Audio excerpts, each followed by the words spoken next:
Assalamualaikum semua. Hari ini kami dekat Taman Botani.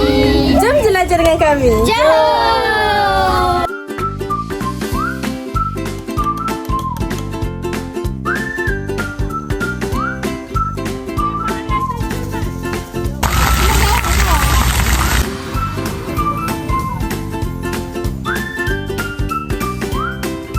Ini pokok. Pokok ini sangat besar dan berwarna hijau.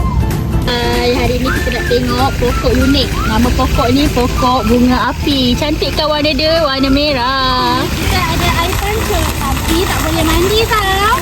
Ni taman bunga.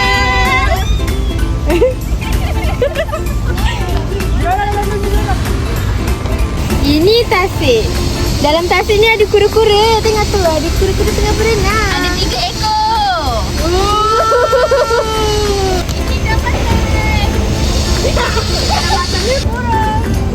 Burung ni boleh terbang. Ya, terbang tu dia buat cepat terbang ni. Tengok ni. Kita ada KLCC. Tinggi tak? Teringin tak